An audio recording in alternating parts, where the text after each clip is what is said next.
ಎಲ್ಲರಿಗೂ ನಮಸ್ಕಾರ. ಇವತ್ತು ನಾನು ಫಂಕ್ಷನ್ಗಳಲ್ಲಿ ಮಾಡುವ ರೀತಿಯಲ್ಲಿ ಮಂಗಳೂರಿನ ಫೇಮಸ್ ಕೋರಿ ರೊಟ್ಟಿಗೆ ಕೋಳಿ ಸಾರು ಮಾಡಿ ತೋರಿಸ್ತಾ ಇದ್ದೇನೆ.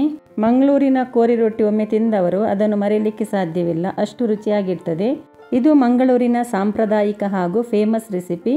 ಬನ್ನಿ ರೊಟ್ಟಿಗೆ ಕೋಳಿ ಸಾರು ಹೇಗೆ ಮಾಡೋದಂತ ನೋಡುವ. ಇದರಲ್ಲಿ ಅರ್ಧ kg ಕೋಳಿ ಇದೆ. ಇದನ್ನು ಕ್ಲೀನ್ ಮಾಡಿದ ನಂತರ ನೀರಿನಲ್ಲಿ ಚೆನ್ನಾಗಿ ತೊಳೆದು ಇಟ್ಟಿದ್ದೇನೆ.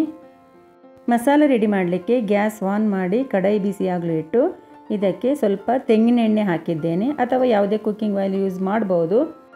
ಎಣ್ಣೆ ಸ್ವಲ್ಪ ಬಿಸಿಯಾದ ನಂತರ ಗ್ಯಾಸ್ ಫುಲ್ಲು ಸ್ಲೋ ಇಟ್ಟು 8 ಬ್ಯಾಡಗಿ ಮೆಣಸು, ಸ್ವಲ್ಪ ಕರಿಬೇವು ಹಾಕಿ ಮೆಣಸು 1 ನಿಮಿಷದವರೆಗೆ ಫ್ರೈ ಆಗೋ ತನಕ ಫ್ರೈ ಮಾಡಿ.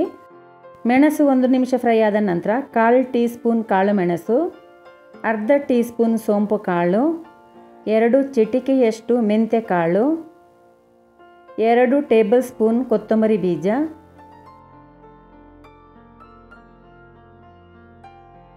1 ಟೀ ಸ್ಪೂನ್ ಜೀರಿಗೆ. ಈಗ ಇದನ್ನು 1 ನಿಮಿಷದವರೆಗೆ ಸಣ್ಣ ಉರಿಯಲ್ಲಿ ಫ್ರೈ ಮಾಡಿ. ಆ ನಂತರ ಇದಕ್ಕೆ 4 ಲವಂಗ, 1 ಚಿಕ್ಕ ತುಂಡು ದಾಲ್ಚಿನ್ನಿ, 1 ಏಲಕ್ಕಿ, ಹಾಗೆಯೇ 2 ಚಮಚದಷ್ಟು ತೆಂಗಿನ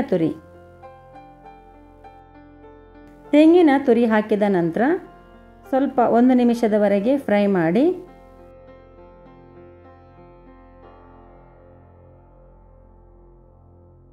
ಲಾಸ್ಟಿಗೆ ಇಲ್ಲಿ ಅರ್ಧ ಟೀ ಸ್ಪೂನ್ ಗಸಗಸೆಯನ್ನು ಹಾಕಿದ್ದೇನೆ. ಗಸಗಸೆ ಹಾಕೋದ್ರಿಂದ ಸಾರು ದಪ್ಪ ಆಗ್ತದೆ. ಫಂಕ್ಷನ್ಗಳಲ್ಲಿ ಕೋಳಿ ರೊಟ್ಟಿಗೆ ಸಾರು ಮಾಡುವಾಗ ಅದಕ್ಕೆ ಗಸಗಸೆ ಹಾಕ್ತಾರೆ, ಸಾರು ದಪ್ಪ ಬರಲಿಕ್ಕೆ. ಈಗ ನೋಡಿ, ಇದು ಫ್ರೈ ಆಗ್ತಾ ಬಂದಿದೆ. ಗ್ಯಾಸ್ ಆಫ್ ಮಾಡಿ ಮಸಾಲ ಪೂರ್ತಿ ತಣ್ಣಗಾದ ನಂತರ ಇಲ್ಲಿ 1 ಈರುಳ್ಳಿಯನ್ನು ಕಟ್ ಮಾಡಿ ಇಟ್ಟಿದ್ದೇನೆ. ಹಾಗೆ 2 ಬೀಜದಷ್ಟು ಹುಣಸೆ ಹುಳಿ ತೆಗೆದಿಟ್ಟಿದ್ದೇನೆ. 6 ಎಸಳು ಬೆಳ್ಳುಳ್ಳಿಯನ್ನು ಈಗ ಮಿಕ್ಸಿ ಜಾರಿಗೆ ಹಾಕಿ ಈಗ ಇದರ ಜೊತೆನೇ ಫ್ರೈ ಮಾಡಿಟ್ಟ ಈ ಮಸಾಲೆಯನ್ನು ಕೂಡ ಹಾಕಿಕೊಳ್ಬೇಕು.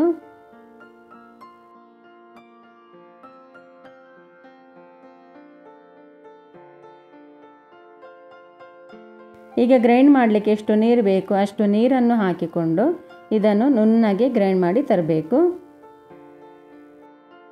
ಗ್ಯಾಸ್ ಆನ್ ಮಾಡಿ ಕಡಾಯಿ ಬಿಸಿ ಆಗಲು ಇಟ್ಟು ಇದಕ್ಕೆ ಸ್ವಲ್ಪ ನಾನಿಲ್ಲಿ ತೆಂಗಿನ ಎಣ್ಣೆ ಹಾಕಿದ್ದೇನೆ, 2 ಟೇಬಲ್ ಸ್ಪೂನ್ನಷ್ಟು.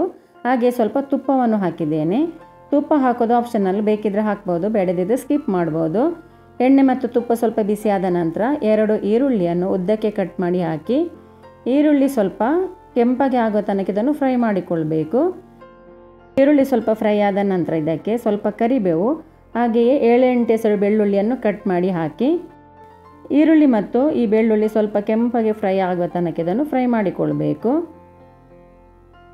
ಈಗ ನೋಡಿ, ಇಷ್ಟು ಕೆಂಪಗೆ ಫ್ರೈ ಆಗ್ತಾ ಬರುವಾಗ ಇದಕ್ಕೆ ಸ್ವಲ್ಪ 1/4 ಚಮಚದಷ್ಟು ಅರಿಶಿನ ಪುಡಿ, ಹಾಗೆಯೇ 2 ಟೊಮೆಟೊವನ್ನು ಕಟ್ ಮಾಡಿ ಹಾಕಿದ್ದೇನೆ.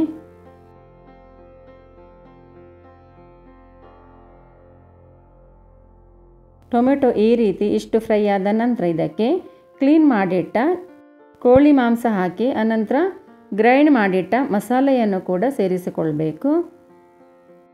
ನಿಮಗೆ ಕಾಣ್ತಾ ಇರ್ಬೋದು ಮಸಾಲೆ ನೋಡಿ, ಸ್ವಲ್ಪ ದಪ್ಪ ಆಗಿದೆ ನೋಡಿ.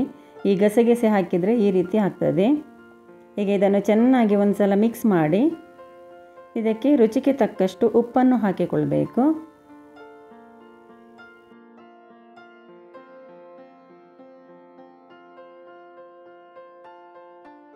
ಈಗ ಇದಕ್ಕೆ ಮುಚ್ಚಳ ಮುಚ್ಚಿ ಇದನ್ನು 3 ನಿಮಿಷದವರೆಗೆ ಸಣ್ಣ ಉರಿಯಲ್ಲಿ ಬೇಯಲಿಕ್ಕೆ ಬಿಡಬೇಕು. ಇಲ್ಲದಿದ್ದರೆ ತಳ ಹಿಡಿತದೆ, ಯಾಕೆಂದರೆ ನಾವು ನೀರು ಹಾಕಲಿಲ್ಲ.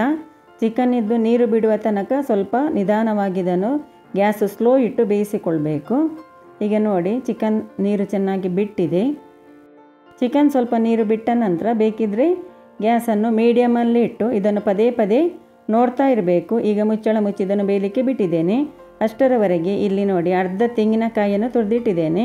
ಇದನ್ನು ಮಸಾಲೆ ಗ್ರೈಂಡ್ ಮಾಡಿದ ಮಿಕ್ಸಿ ಜಾರಿಗೆ ಹಾಕಿಕೊಂಡು ಇದಕ್ಕೆ 1 ಕಪ್ ನೀರನ್ನು ಹಾಕಿ ಇದನ್ನು ನುಣ್ಣಗೆ ಗ್ರೈಂಡ್ ಮಾಡಿ ತರಬೇಕು.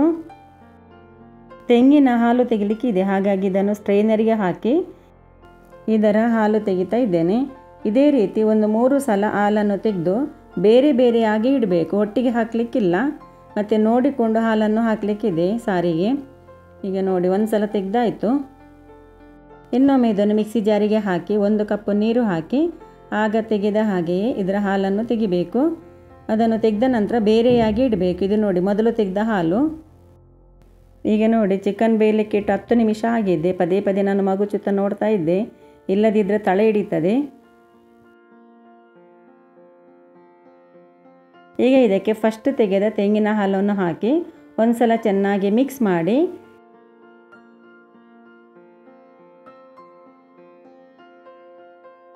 ಇದು ಮುಚ್ಚಳ ಮುಚ್ಚಿ ಕುದೀತಾ ಇರಲಿ. ಈಗ 2ನೇ ಸಲ ಗ್ರೈಂಡ್ ಮಾಡಿಟ್ಟ ತೆಂಗಿನ ಹಾಲನ್ನು ತೆಗಿತಾ ಇದ್ದೇನೆ.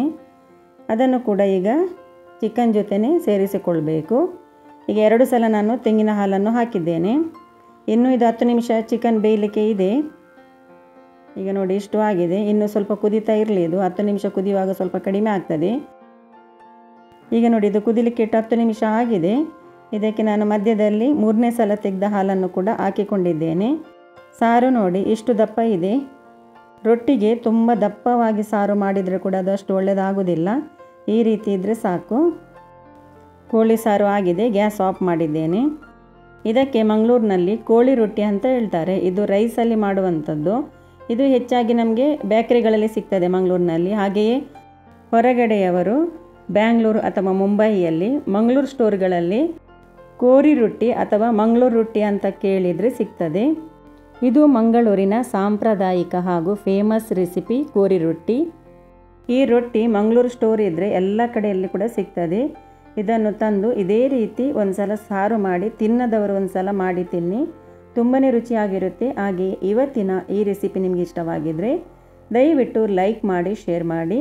ಈ ವಿಡಿಯೋ ನೋಡಿದ್ದಕ್ಕೆ ತಮಗೆಲ್ಲರಿಗೂ ಧನ್ಯವಾದ.